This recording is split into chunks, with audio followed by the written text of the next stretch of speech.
दुखदायकर कथा जे पंचायत को लगी फॉरेस्ट बीट अच्छी फॉरेस्ट वाला कौन कर तो कर्तव्य राति पाइले हाथी आसुँच जदि आम जंगल को नष्ट करदे हाथी कौटी आसवे सी तो आसले गाँ घर पशिबे लोक मारे।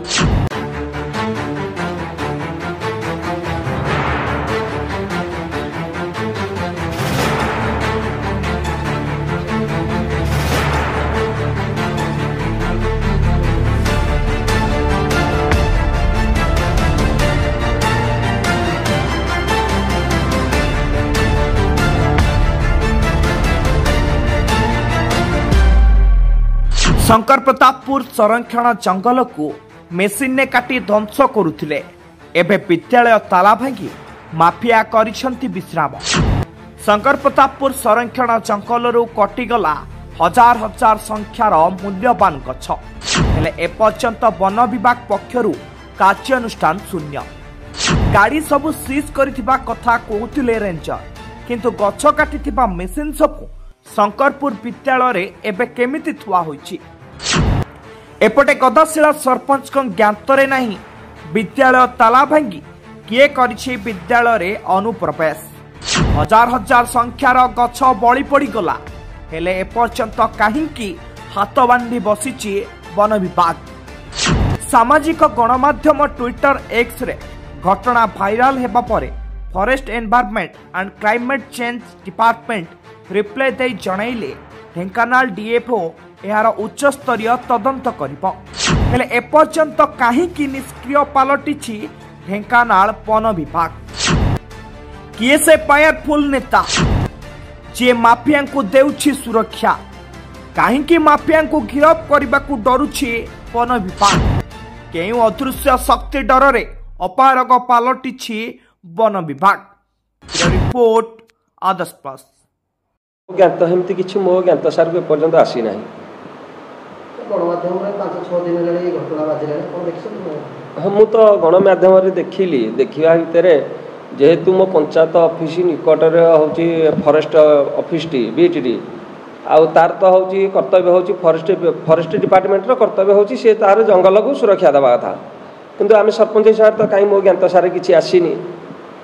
मु जहाँ न्यूज देखिबारे मु जानली तो असंभव कथा से जो कहते व्यक्तिगत जगह मु भी मो पंचायत डेवलपमेंट काम करिया गले फॉरेस्ट वाला कहते परमिशन दरकार। आ व्यक्तिगत जगह केमती जड़े मनुष्य चाहिए जदि जनक बाहर भी अच्छी गछटी आम गछटे काटिगले परमिशन दरकार। आ मु भी निजे जेहेतु आम लोक प्रतिनिधि अच्छु मु भी फॉरेस्ट वाला कहली जे आमर गोटे मार्केट कम्प्लेक्स हम गोटे चाकुंडा गछटे थिला सेठे काटिबा जेतलो कहला सी भी मते कहले परमिशन बिना परमिशन गछ काटी हबो नाही। एटा पंचायत हैंडओवर अछि सेटा हमर बूथ हेतिला वर्ष आपनको सरकार हैंडओवर कर देन। हाँ आमको पंचायत जितेबालू स्कूल टे बंद होला इलेक्शन बूथ से बूथ बंद होला पर चाबी आम हाथ को देइथिले किछि आसीनी। जदि आपण माने कहउसंदी गणमाध्यम रे वर्तमान केही मते जणै नाहंदी, जदि आपण कहउसंदी मीडिया बंधु माने कहउसंदी वर्तमान मु देखिबी जदि से प्रकृत रे से स्कूल रे किछि हेमती अवैध प्रवेश करिथिबे ताहले तांका पई जहा सरकार नियम अनुसार आमे तांकू दंडित करूँ कि सरकार को आम जनइबू। ज्ञातर किसी आसीनी जदि भी से भाया कम सही थाए एटा तो मुझे भावुची ठीक कम नुहे।